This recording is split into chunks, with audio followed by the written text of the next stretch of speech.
Yes, you may proceed. As lady,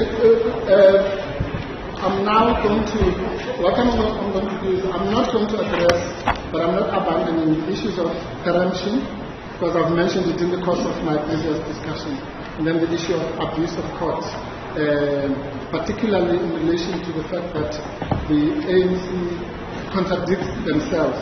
They say on the one hand they only became aware on the 7th of January, but they also tell the court that they were busy preparing this application in December. So, but those issues will come out of the papers, that this is a mere abuse of court. So I won't go to those. You also raised a lack of authority point in limine. No, that was abandoned. Oh, that has been abandoned. Even in the head. Okay. Yeah, no, the issue of lack of authority will not pursue. Okay. Yeah, as court has. Now, in other words, our NK submissions on the preliminary points, which in our respective submissions are completely insurmountable, is the issue of jurisdiction and then the issue of condemnation stroke agency, as we discussed before lunch. Now, to transition to the merits, I'd like to read at page 198 of the papers.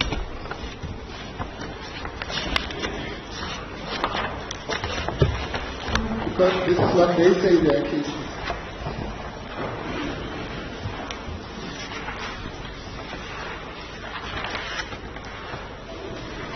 I was going to start at paragraph 20, but I've already made that point. That's the point about hearing for the first time on 7th of January. Then they said paragraph 21 at the bottom. The ANC, this is now the ANC itself, Mr. Mbalula's affidavit. The ANC is not reviewing the Electoral Commission's decision that it had taken on appeal. The ANC's appeal dealt with the Nkondo's registration as a political party as a violation of the Electoral Commission Act due to its causing voter confusion. That's Justice Adams's point. This is the important part. That decision is not being reviewed before this court. This court is called upon to review the decision taken by the Deputy Chief Electoral Officer to register Umkhonto Party on 7 September 2023 in circumstances where there was no proper application before the DCEO. Now, that then takes us to the merits. Assume everything we've said about the preliminary points will be found against us. Now, what have we got really here? Again, it's one of those things. Once you unpack it, you really see there is no case whatsoever. It was one of those situations where we must just do something. Just shoot in the air, maybe some bird will fly, will fall down. The basis, the fulcrum of this entire case on the merits is that the letter at page 44 of the papers of the 4th of August was a letter that was given an instruction, a direction, compulsion, whichever word you can use, for the submission of the so-called fresh application. And I'll come to that just now. Now, Ndumeni tells us that you can't just pick words, one word, fresh, and then another word, rejection, and then you say, there you are, let's go to the dictionary. It doesn't work like that. Statutory interpretation or interpretation of any legal instrument for that matter, including that letter, is, according to Ndumeni and the constitutional court cases that followed it, based on three things: text, context, purpose. That is the magic formula for interpreting legal documents. What does the text say? Then you can deal with dictionaries and what have you and so on. But what is the context and what is the purpose of the instrument? Now, we have one of the strangest phenomena in legal history, where you have two parties to a letter, let's call it like that, or a contract in loose terms, to an agreement that's contained in the letter of the 4th of August. The party that sends the letter and the party that received the letter, both of those parties tell this court what the one party, what we intended to do, that's the IEC, and Umkhonto weSizwe tells you how we understood the document. So those two parties who are the primary players in this document are ad idem that it does not bring any compulsion for or a non-supplementation clause.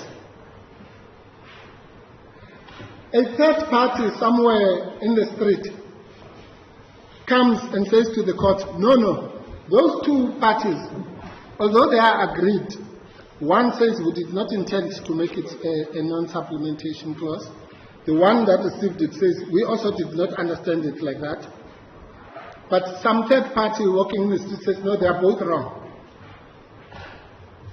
They are both wrong. We have another interpretation of what it is that they were communicating about. Can be.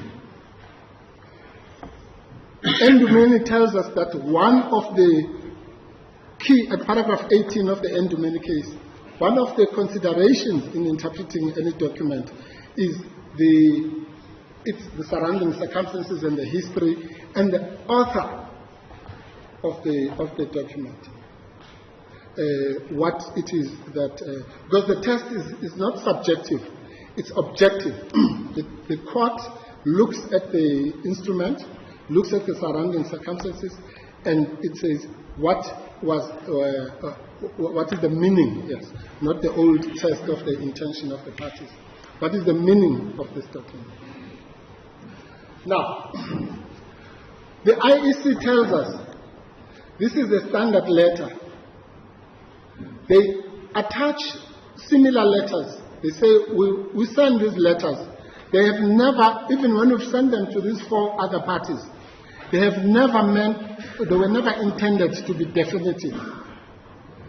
They were meant exactly for what happened here, to give the other party an opportunity to supplement, among other things. Of course, if the other party decides instead of supplementing, we're going to bring a completely different application, that's also fine.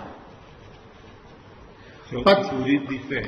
Would it be fair for an onlooker to say whether it was supplementary or it was a fresh application or an old one retrieved, there was an application before the CEO?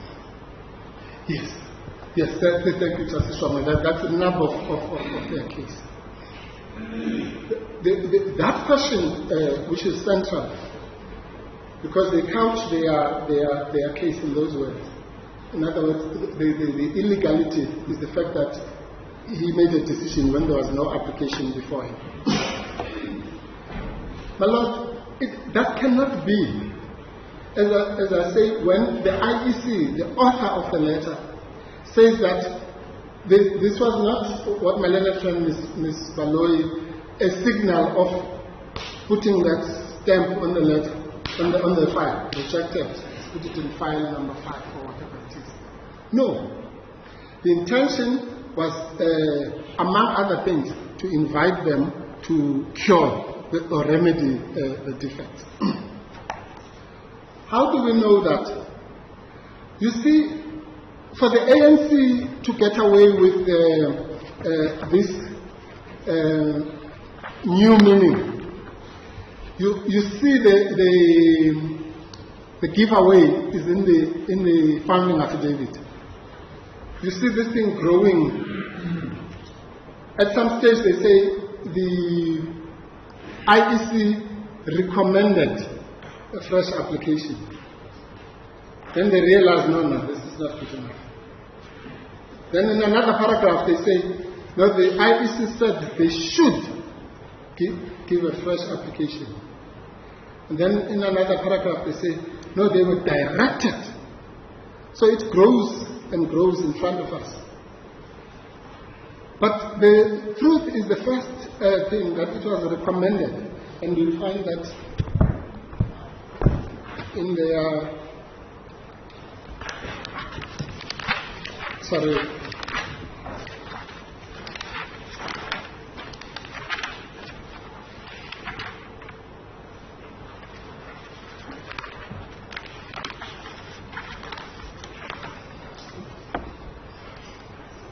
.1, that would be on page 23.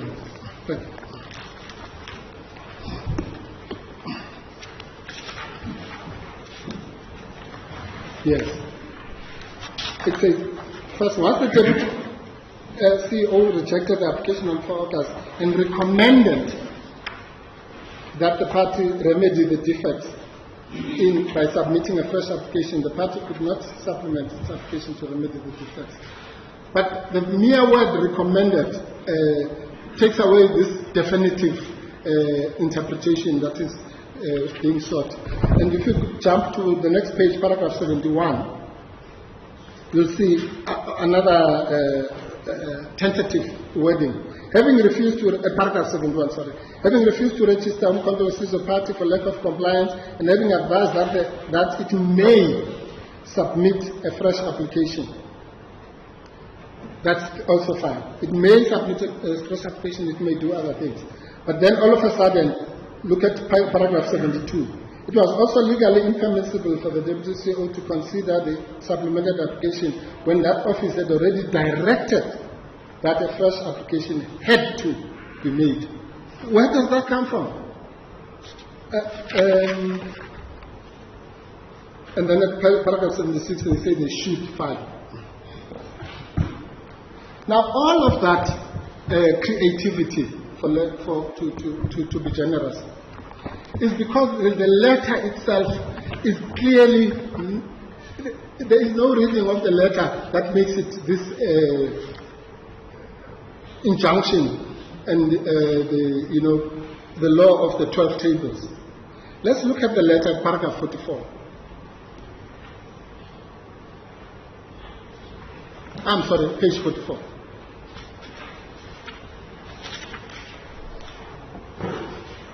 Look at how, if ever there was tentative language, this is it. The reason why the so-called rejection and so on, the signatures and so on. The next paragraph, this is now getting to the meat. It's because the party, that's the MK party, may have contravened the provisions of Regulation 3.1. May have. It may not have. Such contravention may also trigger the effects of Regulation 15, and then that regulation is quoted. So it gets watered down every time you read it. And here's the coup de grace. The application, therefore, does not substantially comply with the provision of Section 15 and so on. And then the applicant does not debar you from submitting a fresh application complying with all the requirements. On any honest, neutral, as the Lordship Justice says, a neutral observer of a reading of this letter, nobody can come with all this bravado that it was now a direction and it was saying you must do this, you should do that. If you are not debarred from submitting a fresh application. What is the opposite of substantial compliance in law? It's strict compliance. So it says the application therefore does not substantially comply. So already you can use the standard that is already being used is that of substantial compliance. Why? The IEC has explained. The duty of the IEC is not to do what it is being asked to do here. This is a democracy. Section 19 of the application is that what the ANC wants is for this court to put a banning order on Umkhonto weSizwe and stop it from contesting elections, just as it was done to it in 1960. It cannot be. The purpose of the IEC is to permit, as they say in the ACDP case, which also dealt with this issue of strict compliance. The court will remember the other ACDP case, the Concord one, where they had not put their deposit and so on. And the court said, we want participatory democracy and substantial compliance. If they paid it a week later, so what? Out of the particular date in the larger scheme of things. So that's the spirit within which all these things must be interpreted. In a spirit that promotes democracy, that promotes more participation, that promotes all the values in Section 19. As Section 39(2) of the Constitution says, when we interpret these instruments, we must use the lens of the Bill of Rights. So to now want to change a letter like this, in the light of that context, that constitutional context, as if the letter was saying, look, if you don't do this, you're out, goodbye, and so on and so on, but is really testing the court too much, and the system, quite frankly. So you must now put a gagging order, a banning order, as it were, on a political party and disenfranchise millions of voters simply because the party may have contravened the provisions of Rule 3(1)(a). Really? Now, let's come to the nub of their argument. Fresh. What does fresh mean? So this court is now supposed to say fresh can only mean a new, completely new application forget the context of the letter, forget the normal practice, forget the Constitution, it can only mean that. Well, let's start with the text. The word fresh, even if you go for a dictionary meaning, does not mean these things that we were told here. The Collins Dictionary says, a fresh thing or amount replaces or is added to a previous thing or amount. In other words, it could be a replacement or an addition. And we all know addition, amendment, what have you. It's a fresh, it still qualifies as a fresh. Remember, this is not a statute. For heaven's sake, it's a letter. And the letter, well, a person chooses a particular word and so on. It's a letter. And the writer of the letter tells us what they were seeking to convey. The recipient of the letter tells us how they received it.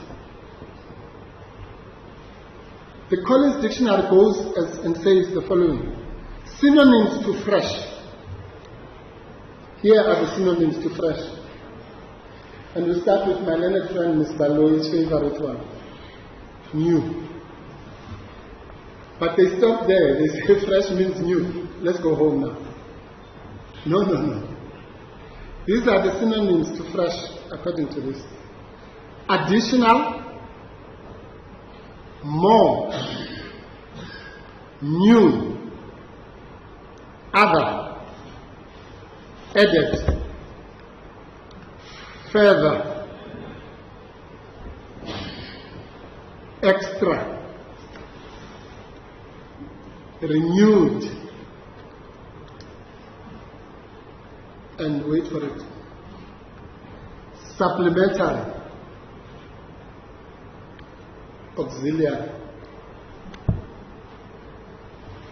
So, even on an ordinary interpretation, taking into account that this is a letter we're talking about, and Justice Strong will raise this point, but the fresh thing, let us, even if you take it for at face value, does it then exclude the supplementation?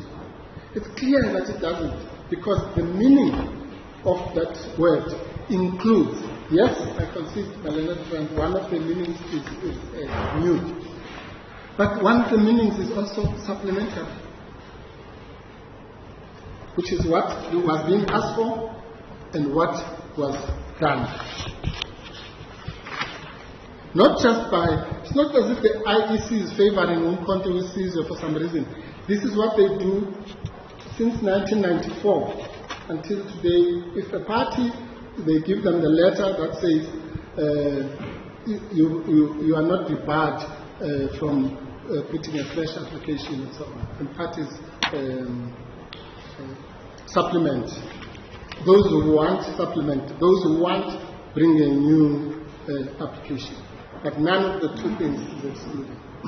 Can I just ask this? Yes, the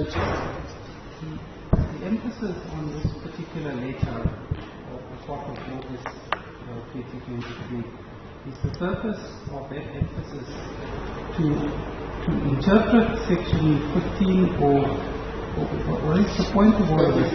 And if it is that not the same as asking a witness to say, what do you think of this particular provision? Then is the emphasis justified by either one of the two parties? Absolutely. In fact, I was going to come to that because this takes us away then, to be fair to the ANC. It's something that comes out of their head, the answer to that I'm finding now, where they say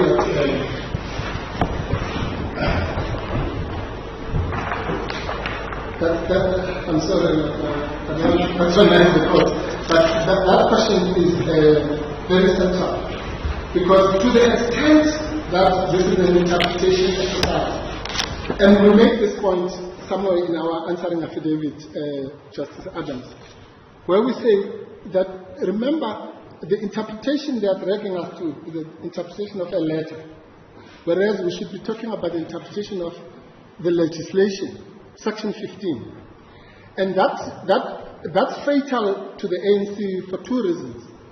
It's fatal in relation to the jurisdiction point that we spoke about earlier.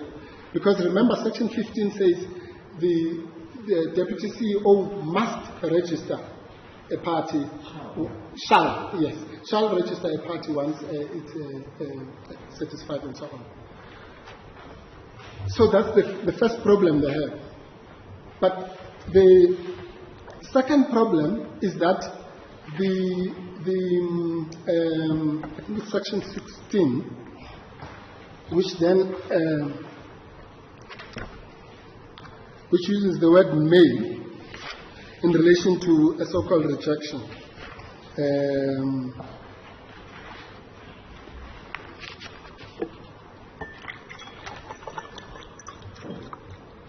Yes.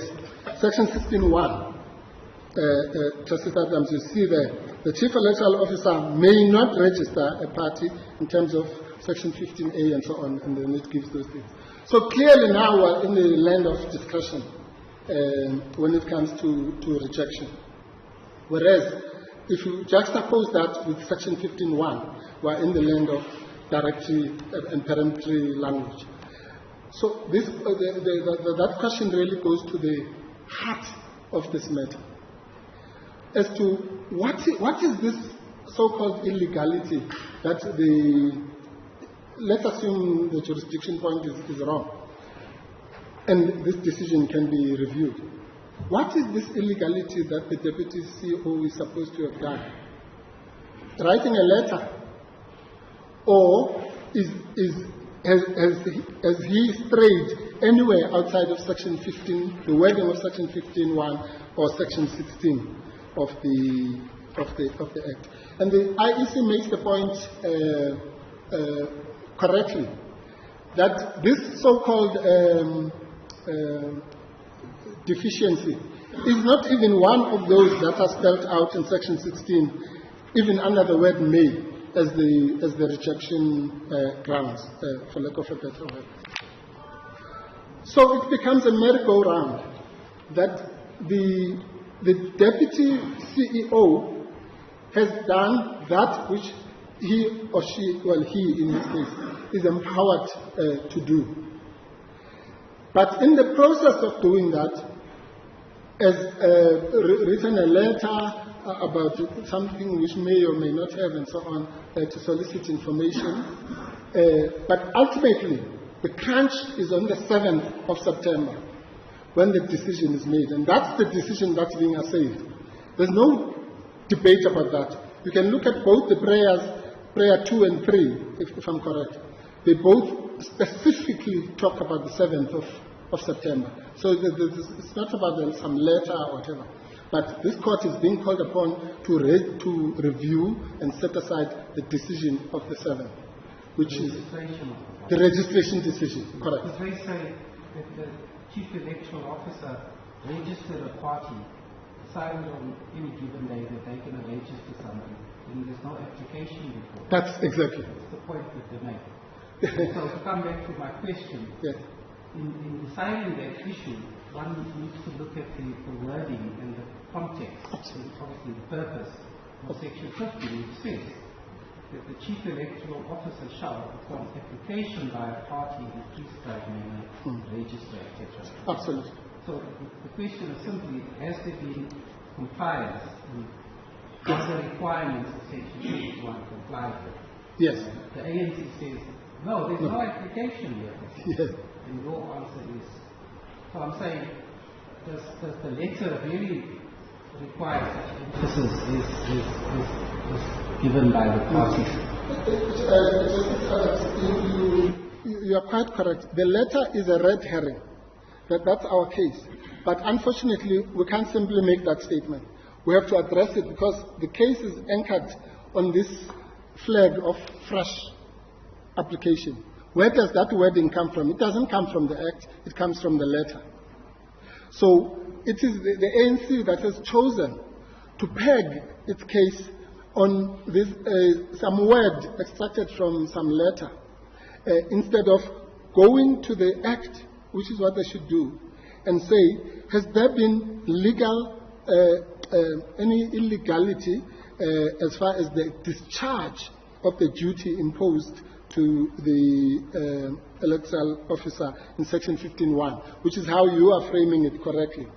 And the answer to that is that there hasn't been, because the court should not be fastidious about some internal communications or memoranda and so on in between. But the court should concern itself with the legality, if it was a legality review, of the decision. Now, that is why, my Lord, then they are forced to say, no, there's no application before the and quite frankly, that's probably their best attempt. And they use that to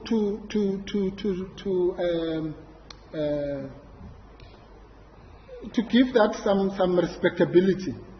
Then they use the functus officio rule. In other words, the argument goes something like this. Once you say in the letter, I've rejected and I want a fresh application, then, as I say, it's going to file H or whatever it's called, and you are functus. That's the fallacy of the argument. But we all know the functus officio rule is itself not a fixed rule. It has exceptions. One of the exceptions is that the decision must be not final and reversible or revocable, whichever word you use. Now that's the question. It comes to that. even if you use the letter, was that decision revocable? Obviously it was. Because among other things that it was calling for was the supplementation of the information.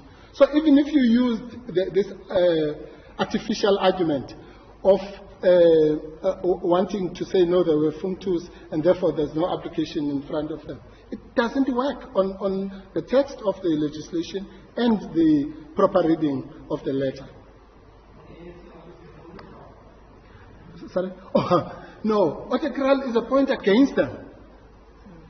Otekral is a point against them. Otekral says, my Lord, that in fact, Otekral even hits them on the jurisdiction point. I'll explain how. Otekral says a decision such as this one, the registration decision of Umkhonto weSizwe, is in the eyes of the law valid and operational unless what happens, or until, not even unless, until it is set aside by a court of law. But here's the catchwords which come from the Mirafong case.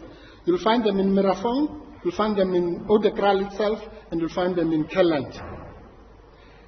It says set aside by, in a case brought by the right party in the right proceedings.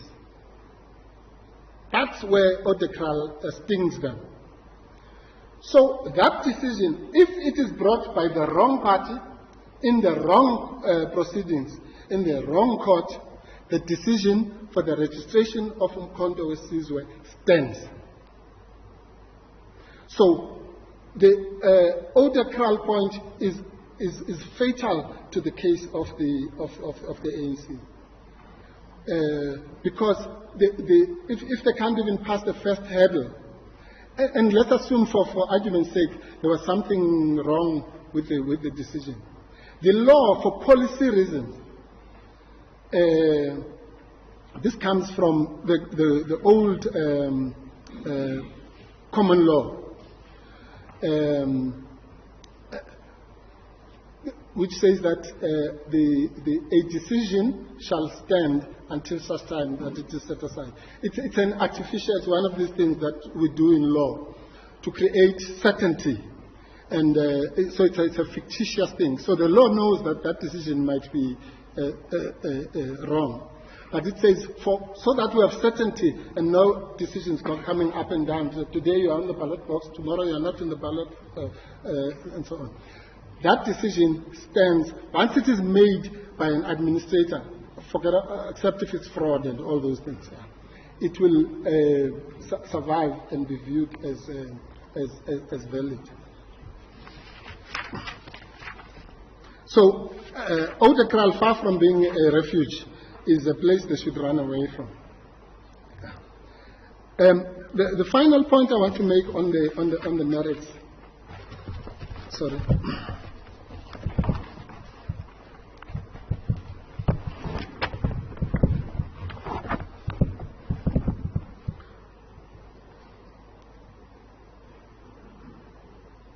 Yes, okay, I've already made this other point about my learned friend, Ms. Baloyi, said the letter unequivocally communicates a rejection. I've addressed that. It doesn't do any such thing. Now, just to again emphasize a point that I've already made. In the law of contract, we have something called the doctrine of quasi-mutual assent. That doctrine addresses the point I was making earlier about the parties to the contract.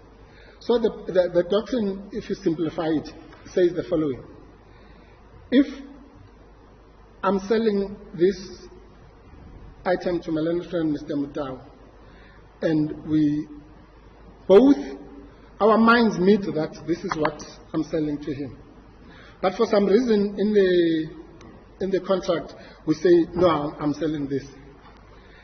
It doesn't matter, because the parties' minds have met on the real item. and therefore that the court will enforce that. So I'm saying by similar logic, and I know we're dealing with the statute and the letter and so on, but by similar logic, once the IEC, with all the constitutional editorial that goes with it, says this is what we intended to do, and once the Umkhonto weSizwe says this is how we received that message and we understood it, it was all about the right to supplement.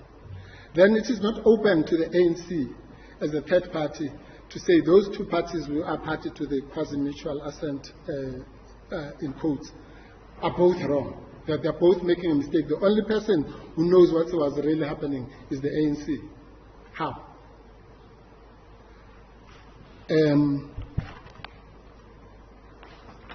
If I can just check it now. Now, sorry if the court will just bear with me. I just want to make sure I'm not leaving.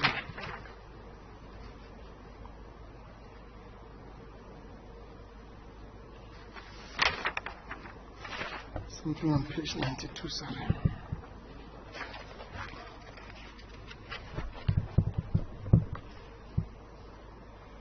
Right. This is just really a matter of emphasis on paragraph 66 of the first and second respondents' affidavit, which really captures 92. I'm sorry, my lady. Page 92.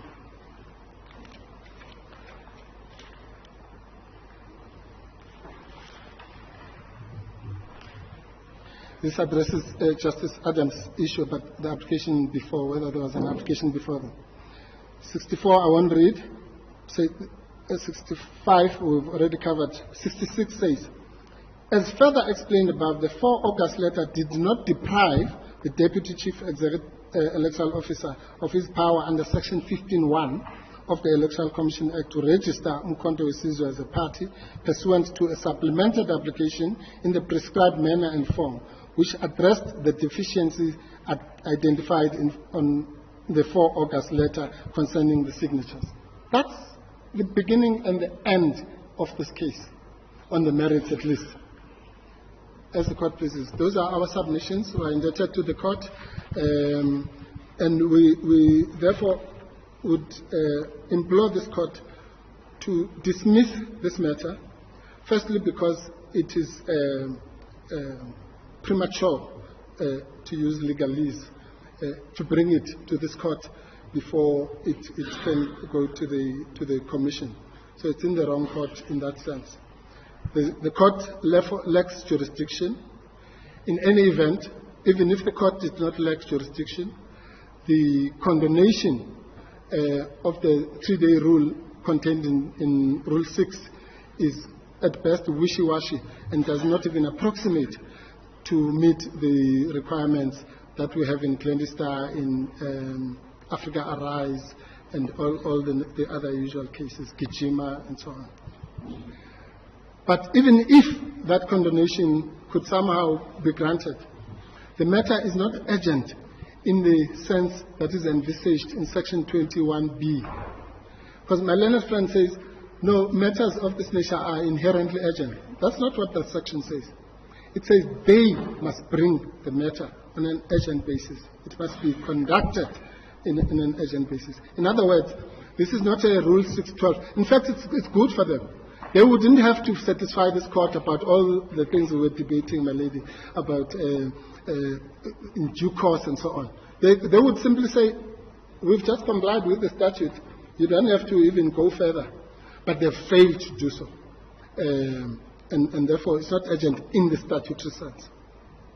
Then we then say that the Odekal point we've already exhausted. So we say for those reasons, the matter doesn't go past the first base and doesn't get into the merits. But if the court generously wants to go into the merits, then on a pure interpretation of Section 15(1), read with the letter, read with the context, read with the purpose of what we are trying to do here, then there is no reading of the letter and or section 15 or section 16, which makes that letter a decree of some sort, that thou shall bring a fresh application. There isn't. And absent that, the ANC cannot succeed. And because in doing this, it has abused the process of this court and brought a matter knowingly, because we know by its past conduct that it knows that this matter must first go to the commission, but knowingly and disingenuously not telling us the real reason and the real trigger for the application, and giving us wishy-washy stories about festive season, when the real trigger of this is the fact that there was an announcement made on the 16th of December, which then made them to want to reverse their own acquiescence, peremption, waiver, election, no longer to further pursue the registration, or rather the alleged defects in the registration. A decision had been taken, and that decision is taken by conduct or implied by their act of not pursuing that appeal further, that they had acquiesced or accepted, or the doctrine of election, not election in the sense we're talking about, the doctrine of election applies against them. And that's the point that was made by, that what Mr. Mutau was making, that they are, that failure debars them. For all these reasons, and more, quite frankly, the application is doomed to fail, and there is no further way out. Even, and I say this with due respect, even if the proposal of the presiding officer were to be implemented, which of course we would all comply with, which is to say, okay, you can't bring a new case, and the court is quite correct, you can't bring a new case without allowing the other people to deal with it and so on, and therefore you must deal with the section 172(1)(b) point and give us an opportunity. But with the greatest respect, that will be a further waste of this court's time. Because assume that they do that, assume that we respond to it, assume that we whatever.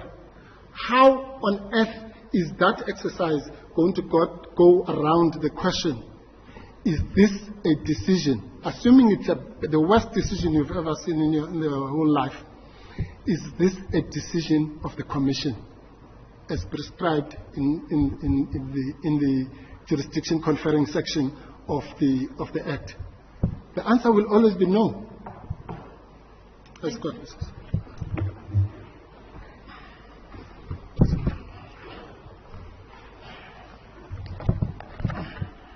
As the court pleases, thank you, my lady. My lady, perhaps the best point to start is where Mr. Mpofu ends, about section 172.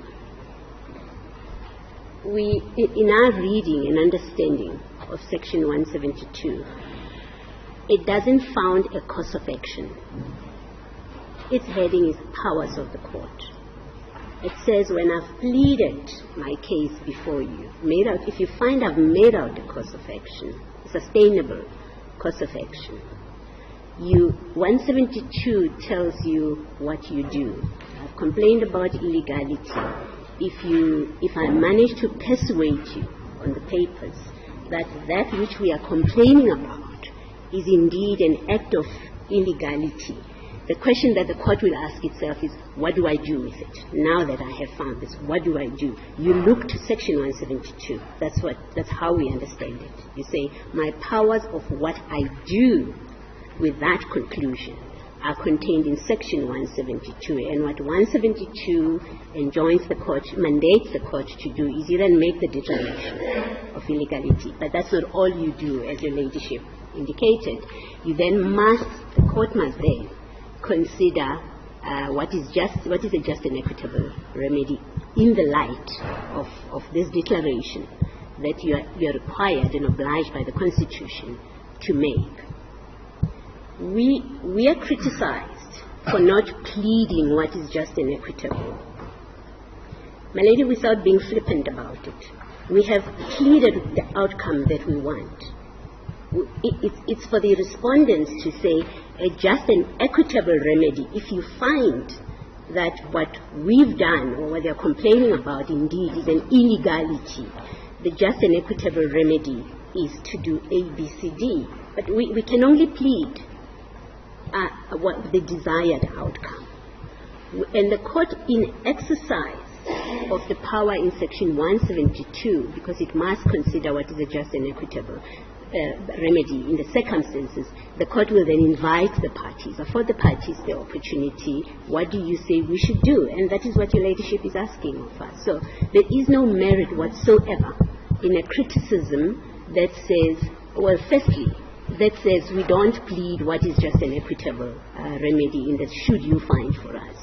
But two, it's completely wrong to say, it's legally wrong to say 172, we've created a case. Our case is founded on 172. 172 doesn't do that. My learned friend, if I had done that, my learned friend would have been correct to say, no, but that's not what 172 does. It directs the court what to do. It does no more than that. That's what it does. So, my lady, we do not make our case on the basis of Section 172. We make our case on the basis of an illegality. There is conduct which is unlawful. That's a case we have made before you. There is conduct that is unlawful both because it's not authorized by the Act. And if you agree with us, you will find we are correct. It's unlawful, and then you revert to you then look to 172. What do you do with that? That's the first.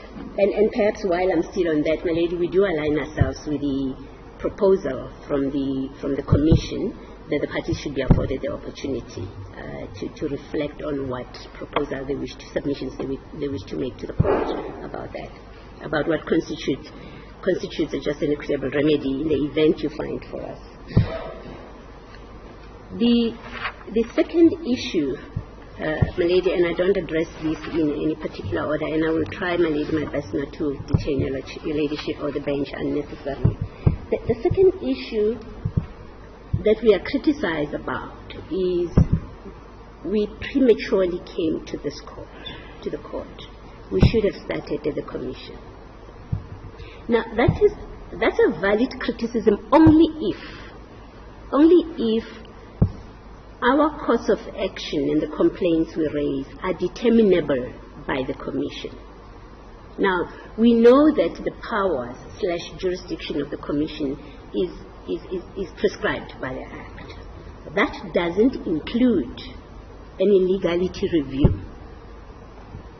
And my lady, that would take us to later in the debate there. But we know on this Act for sure that it doesn't include the power to decide and determine illegality reviews. It doesn't.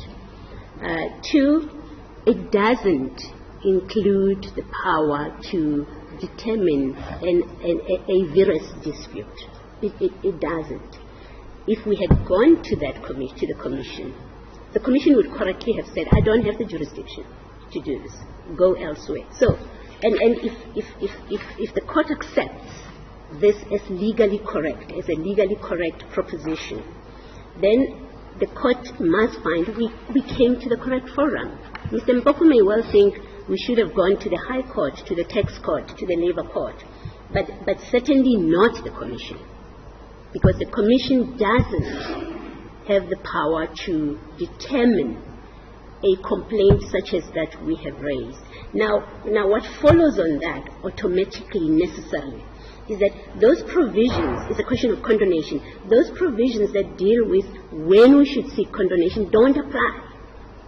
So the 3-day period that is being referred to, that we are told we should have done, and I think in one of the affidavits it said we should have made a submission, a comprehensive submission to the Commission.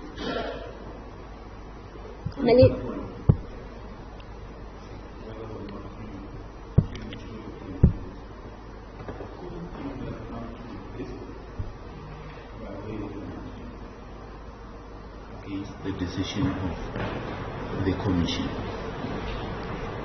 If we came to this court by way of an appeal, we could only be appealing the decision of the acting Deputy Chief Executive Officer. That's the only decision. No, the decision of the Commission by rejecting the appeal made by the applicant. Yes.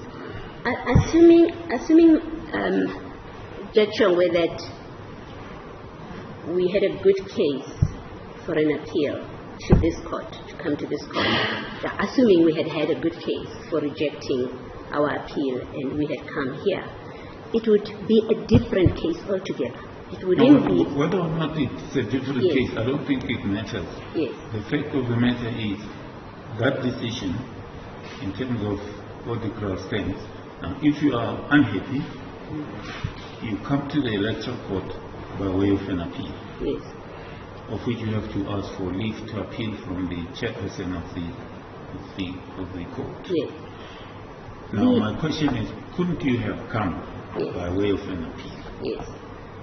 Judge Chongwe, the straightforward answer to the question, and I want to carefully keep the distinction between the appeal and the course of action before you now, and the complaints we are raising. Okay. So I do that, but I answer the direct question that comes from you. Now, the straightforward answer to it is, we couldn't have come to you on an appeal of that decision of the Commission. Because what we would have been bringing to you, there are two reasons for it. Well, firstly, what we would have been bringing to you is a rejection of our appeal against the markings and the name, because that's what that appeal was about. It's a completely different case to what we come here with. So we would have been coming to you to complain about the decision in there. But that decision, the appeal is rejected. Our appeal was rejected on the basis that we didn't have standing. And correctly so, because the Act says it is the party that objected that has standing to appeal the decision. We appealed having missed a step. And as the Commission, as the Act says, in fact, as the Act says, the Commission then says, you don't have standing to do that. It's an answer that we would have met here if we had appealed. In fact, I think that is what would have constituted an abuse of process, where the provisions of the Act are very clear that we should have objected first to gain standing. And we are told, in fact, because that decision, in fact, what it does is it simply refers to the Act. Effectively, it says, but the Act says you have to have objected, and so you can't come. So it was never an avenue open to us, at least not a good faith avenue open to us. But that is if we debate, if the court entertains that because we did not appeal that decision for the reasons that I have provided, we are precluded from challenging, from raising an illegality challenge as we are doing on a completely different course of action. Your Lordship would have to say that when we are precluded to do this, because, as my learned friend said, because you appealed, so you are precluded, and we've addressed that. And our address of it is, we are not precluded. We are not here on that application. So the questions of preemption do not arise. We are here on a different case altogether.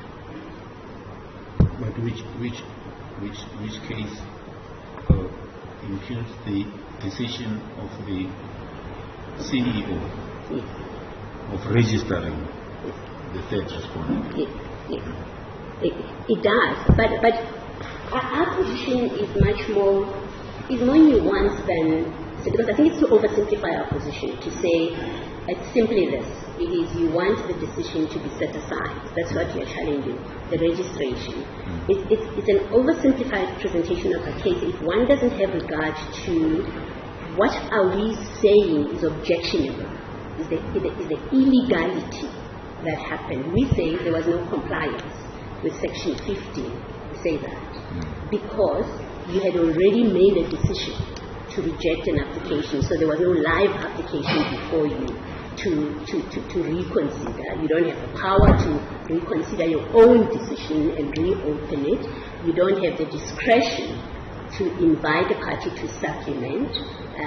You don't have that discretion. And so for all of those reasons, your decision is lawful. In a nutshell, The consequence of it, in a nutshell, you're coming on a different ticket altogether. we do. But the consequence of it is if we succeed, it will be the deregistration. Because these acts that we are complaining about result in a registration. So that it is important that change is recognized, that we complain about specific conduct, but that conduct that we are complaining about results in a registration. If we are good in our complaints, the grounds that we have raised to complain, if we are good on it, the natural and lawful consequence of it is that decision will be set aside.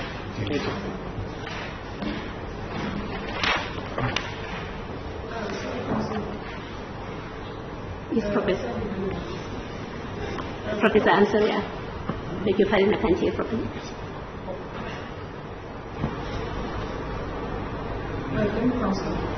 I want to follow up on this case. That's your case. It appears to that. But the case has been made that the commission adopted a rule of practice where with other parties as well. It does likewise where there is a defecting application, then it will advise the applicant to do supplement for 2 years and more than 2 years. Then why is it particular in this case you will take the form whilst the other parties that were advised likewise are not before this court or are not of interest in this matter in order to address the question of irregularity by the commission? Professor, we have an answer to that. The answer lies in Odekral. The answer is in Odekral. Odekral says a decision stands until it is set aside, and it has legal consequence until it is set aside. It can be acted upon. So the parties that are not before the court today, their registration remains in place until somebody undoes it. That is the consequence of Odekral. It's no less than that. It is the decision stands, has effect until it is set aside. Now, if we succeed, and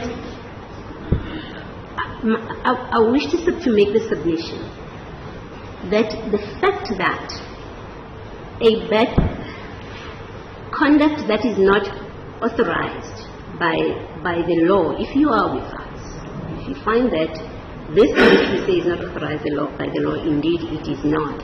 It's not that it has been done 100 times doesn't turn it into a legally sanctioned proposition. Otherwise, because that has implications for the rule of law.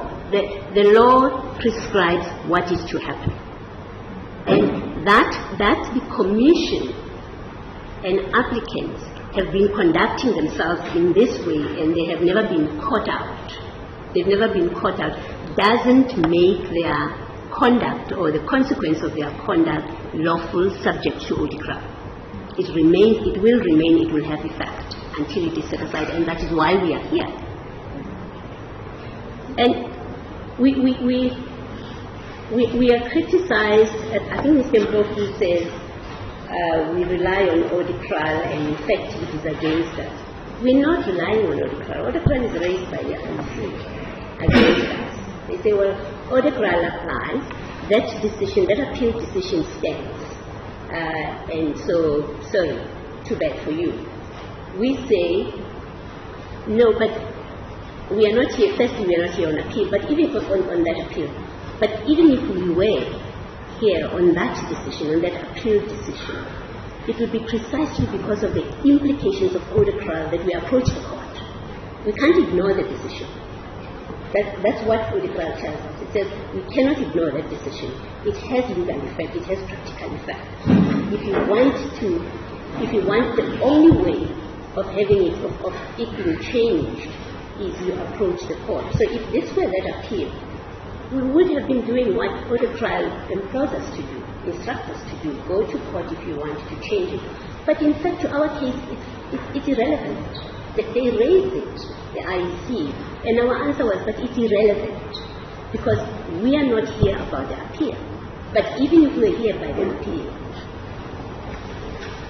even if we were here about the appeal, we would be doing exactly that which the law says we must do. It says if we are not happy with that final decision, we must come to court. Otherwise, it's binding on us and to the general public.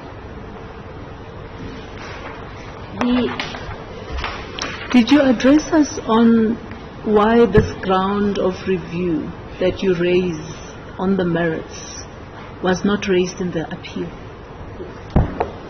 We don't deal with that in the papers why it was not raised, but it's a pointed criticism, and we do need to deal with it. We say it couldn't be raised in the appeal for the reasons that I've already stated. It couldn't be raised because the commission doesn't have the power to determine. What the commission has is the power to consider an appeal from a party that objected. And it's about it has the power, yes, to consider an appeal from a party that objected. And it's about the registration of the party. It's a party that objected, it's a party that was not registered, that is complaining about that, then they can go into the appeal. We are not doing any of that. And if we had done that or sought to do that before the commission, it would be a complete answer for the commission to say, but I don't have the power. I don't have the power to make determinations about illegality and make declarations, because that's what we're seeking. As a matter of law, it is not a court of law, it cannot make declarations and it cannot give us a remedy. I think it's easy to imagine a scenario where the commission assumes it has, for purpose of that kind of application, it says, well, I will assume that I have the power to decide this application, to determine the issues raised. I find that there was an illegality, it was unlawful. Yes, but your case is that there was no proper application. Your case is that there was no proper application before the DCO, right? Yes. You could have raised that ground of appeal. Yes. The practical reason that we couldn't have raised it there is we didn't know at the time of the appeal. And the reason we didn't know, this which we are complaining about, the reason that we didn't know, and the court must have, with respect, should have regard to that. The reason we didn't know is because what gets published by the IEC by dint of the legislation is the decision to register. Yes. That gets published. Yes. That the application was rejected and the reasons for rejecting it are not published. It's not a matter that is in the public domain. So you have to, and perhaps in another debate, it may well be said, well, perhaps that speaks to a lacuna in the Act, and it should be made to publish more than it is doing. But as matters stand, this is the date of our appeal, and as at today, there is no requirement for the IEC to publish a rejection in the Act. There is no requirement to publish their reasons for a rejection. There isn't. We don't. But you found out about you didn't find out about the rejection. You found out about the decision to register, right? Because it was published on the 11th of September. Yes, because it was published. So what we do know as facts at the time is there was a first application which had the two markings, and then we do know there was a second application which is with a single marking. We then come to know on the 11th of September that there is an approval, there is registration. We know that. And we're working on the basis of that second publication. That's why we raised the first and the second. That's why we raised the markings issue. We think that's all there is to it. So our appeal is that which is on the basis of that which is in the public domain, which is the markings issue and the name of the organization. And those are grounds for appeal, and it could only ever be that because that's all that we know at that point. We couldn't have gone behind that at that point on any other basis until we have information from of the IEC, which is in the possession of the IEC. In this case, for the first time we find out, oh, there was a rejection. That's when we find out. For the first time in January, there was a rejection. And for the first time in January, we find out what were the reasons. We find out the reasons for the rejection. And we couldn't have firstly we couldn't have included that in the grounds of appeal for the reasons that I've said, the law reasons that I've said, but also temporarily in the sense of, well, we find out only in January after our appeal has gone in. So even as a practical consideration, we couldn't have raised this in the appeal. But what we do, in fact, is as soon as we become aware of it, we make the determination.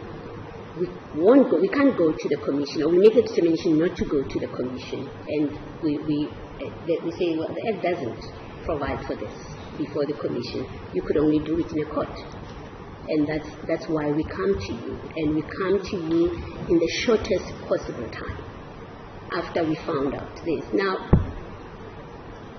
we've been criticized that, and perhaps we set ourselves up in our founding affidavit, we get criticized that we should have requested documents earlier. Had we requested documents earlier, we would have known earlier. Of course, if we had requested documents, but that cannot be used to penalize us, because there is no requirement that says I must ask for documents. When a party has been registered, I must ask for documents, and I must ask for documents within a certain period. There isn't. It's in your own interest. Of course, you would have to do that because you suspect. You would have to firstly, one would have to go into the mind of, well, surely we don't want to burden the IEC, just practically. We don't want to burden the IEC with every party writing to them and saying, I want documents. So we have to take a sensible and practical approach to this criticism, and it is, our submission is, well, the sensible thing is we appealed because the decision has been made. But what we show very clearly in January is, had we known earlier that this has been done, there is this unlawfulness in this decision, of course we would have come. We would have come to court. And in fact, the fact that we appealed in itself deals with, answers fully any criticism, or rather the invoking of peremption, that, well, we clearly made it very clear that we're not happy with the decision. We are not prepared to sit with it. And we put in an appeal, a bad appeal, because we hadn't objected. Decision was made. We set out in our affidavit that once the decision was out, we started talking to our legal people. We requested documents, we received documents, and we came to court we came to court soonest in January. How do you view the second decision, which is in fact the decision by the Commission itself? Because that has not been challenged any further. There's no appeal against that decision. But the effect of that decision is, in fact, to confirm the registration of NK. Now, if you're successful with this application, the effect is then that the registration is cancelled, set aside, which would then, in effect, have the effect that it also cancels the second decision by the Commission. Is that how you view it, or will that decision stand indefinitely until set aside by another court? So how do you visualize that panning out in the bigger scheme of things? Well, what the Commission says in its decision in appeal is, and correctly with respect to submit, is to say that decision of the DCO stands. So what stands is not the decision of the Commission. It is the decision as with when we come to court here and in an appeal court, it is when and you're not successful, it is the lower court's decision that is successful. So that same principle applies here.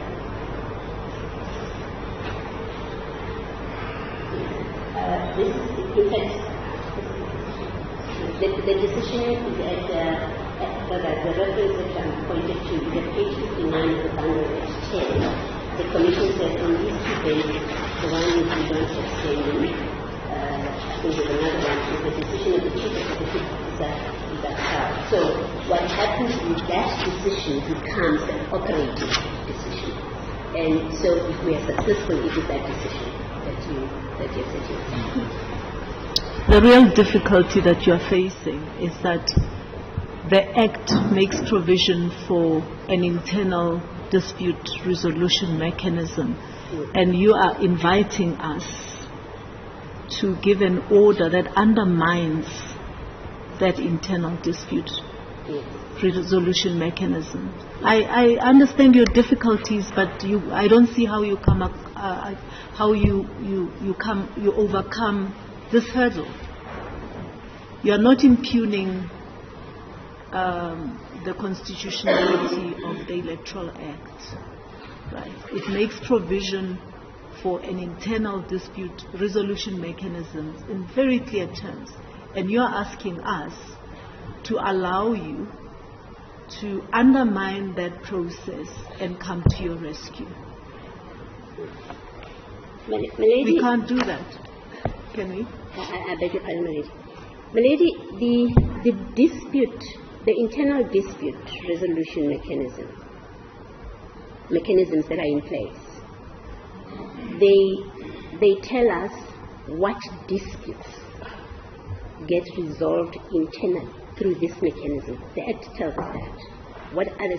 So that is the question. It's not sufficient to simply say for our opponents to say that there are internal dispute resolution mechanism. That's where you go. The question is, what is the dispute? Is the dispute that I raise a dispute regulated by the internal dispute resolution mechanism? It's similar to, Milady, we know the Labour Relations Act sets out your dispute resolution mechanisms of labour disputes, and it sets up the CCMA.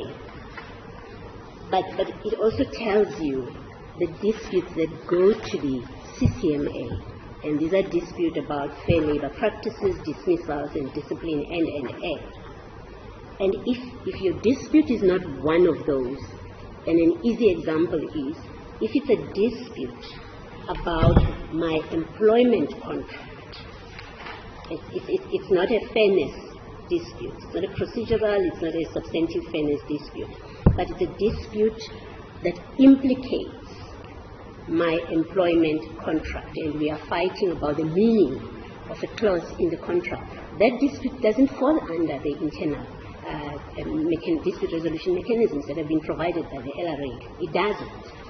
So always when we look at what can we take to an internal body, to an internal tribunal, or subject to an internal dispute mechanism, you look at the nature of the dispute, because not all disputes get resolved there.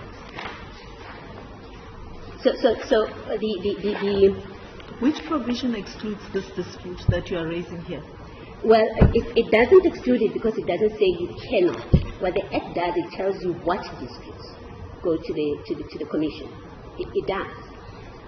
Which section? Yes, if you look at 16.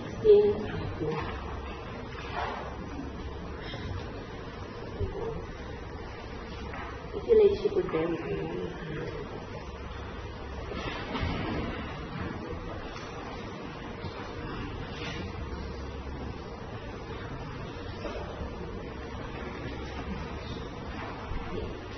Milady, at 16.1, and there's a Sempofu made a submission that I will briefly respond to.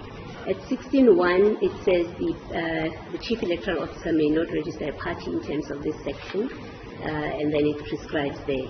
And then it says at 2B, at 2A, it says an applicant who is aggrieved by a decision of the Chief Electoral Officer not to register that party may, within 30 days after the party has been notified of the decision, appeal the decision to the Commission in the prescribed manner. So unless we can locate our dispute within the prescripts of the Act, so it doesn't go to the Commission because the Act is silent about it. That's not how you define what goes to the Commission. You look at the Act because the Act tells you positively what is it that the Commission has the power and jurisdiction over, and it prescribes that.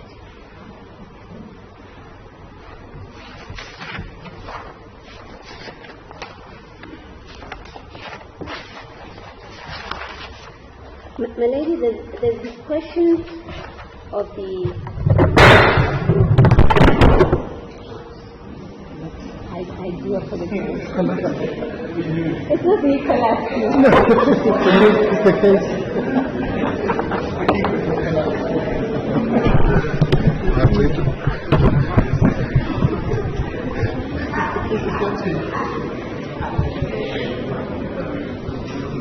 I'm so sorry.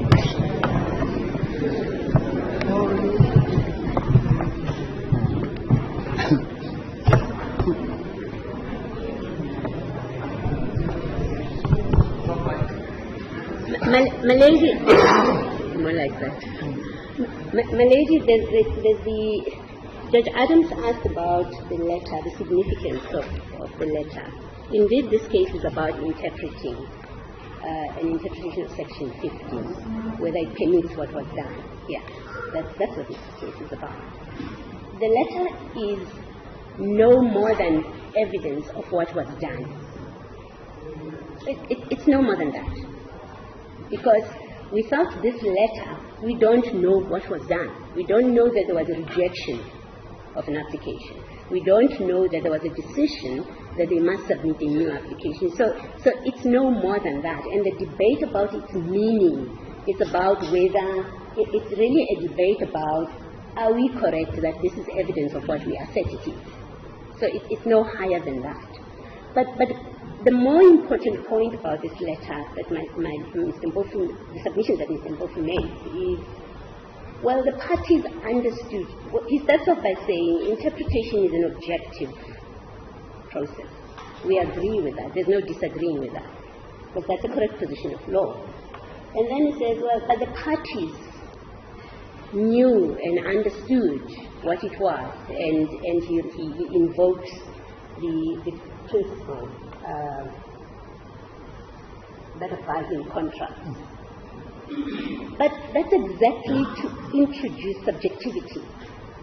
Because now you go into the minds of the parties. You say, what were they intending to do? Because that's the question. It's exactly that. It is, now we are being invited, or the court is being invited, to look at what was the author of the letter doing with this. And and when the third respondent, when they received the letter, what was their understanding of the letter? And the proposition suggests, never mind the letter, an objective, never mind what you come out with on an objective consideration of the letter. Consider what the parties had in mind. That is quintessentially a subjective approach to interpretation. And the point is that sometimes interpreting an instrument, like in the context of a contract, you look at the conduct of the party subsequent to the agreement or the instrument that is approved. yes. I think that's just the point that you have. Yes. The letter represents the conduct of the party. Yes. In their understanding of Section 15, Yes. how it was implemented by the Yes. In fact, Judge Adams, when you look at the conduct of the parties, it is when when you're establishing what in fact is the contract between the parties, so you take their conduct into account together with what they have written.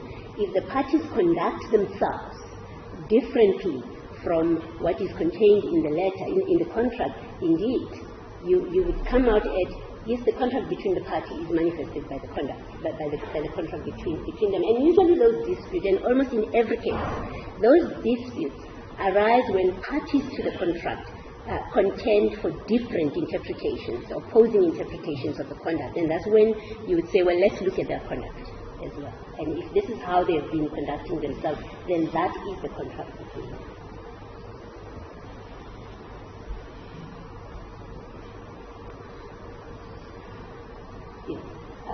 My junior tells me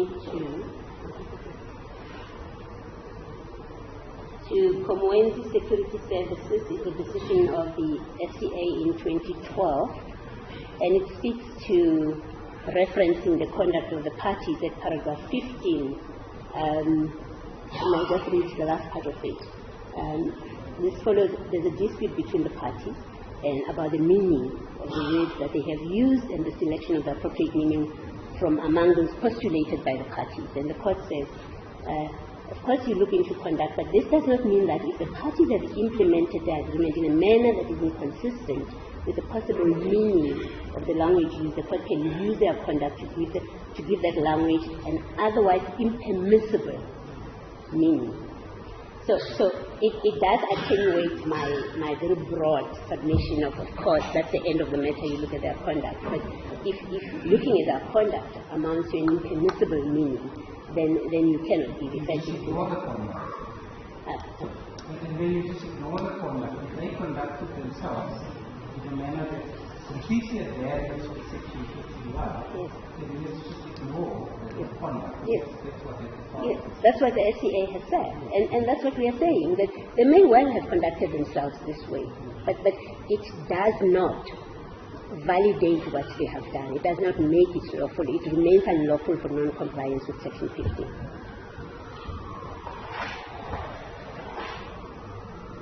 My lady,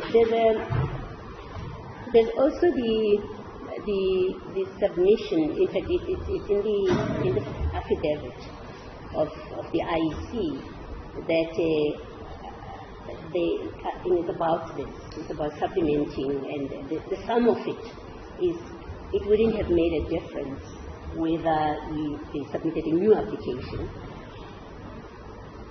or they merely supplemented, because the consequence would have been the same. Suffice only to say that the no difference rule is not part of our law. The court has spoken about that, and you have a psychological society this is Twelani that speaks to that. So the no difference defense doesn't hold. It is relevant that it would have made a difference. It may well make a difference. It made a difference.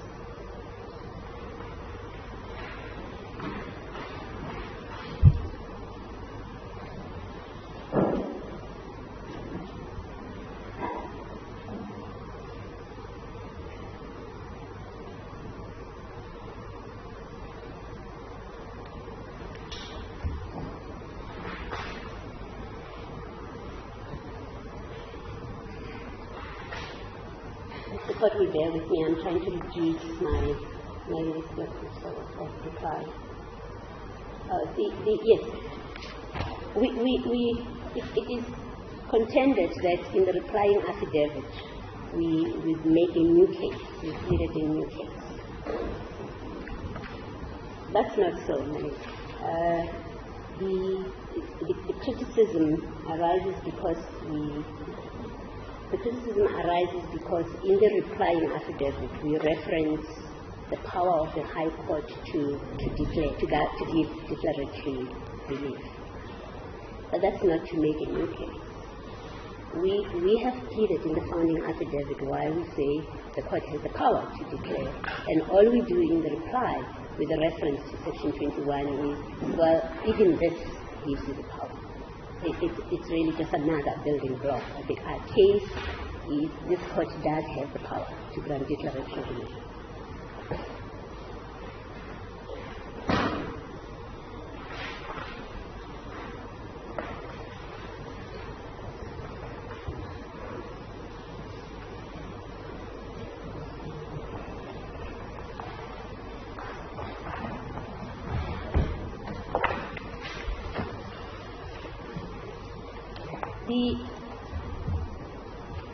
about the discretion to depart from the requirements or the prescriptions of Section 55, of Section 15 rather.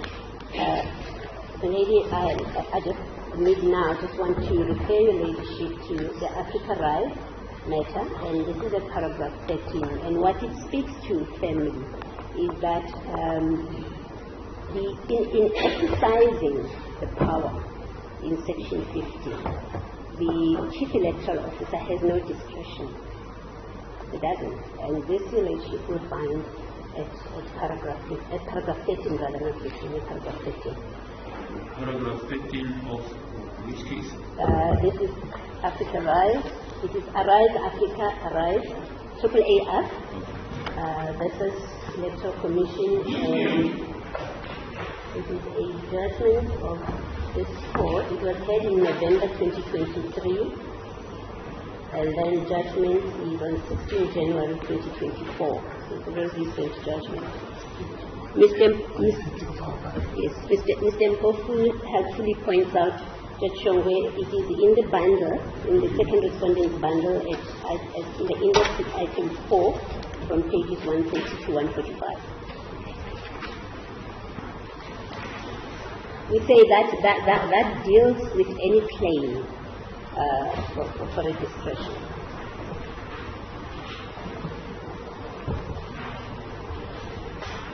Lady, I think I am at the end of my submission. Please you would bear with me that I make sure that I haven't left anything out.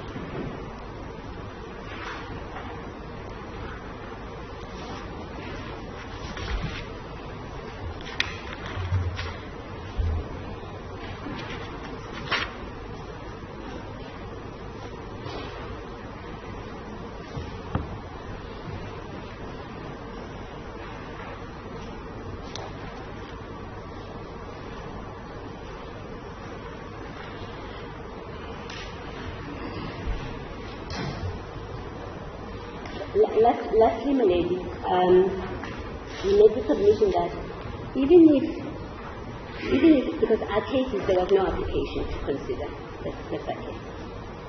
But if you find that there was an application because they are allowed to supplement, well, firstly you would have to say that the discretion to invite supplementing, because we know the case of the IEC is they exercise the discretion to invite supplementing. So you would have to say there is a discretion to supplement. That discretion was exercised, properly exercised. We say that application, we would still contend on this submission that that application was closed and done. They called them to supplement it. We say, well, it still didn't comply because there was no Section 45A, 5A notice. There was Section 15. It's been a long day, my lady. So there was no notice, and that application simply didn't meet the requirements of Section 15, and the application should not have been granted. My lady, those are our submissions as a PARTII.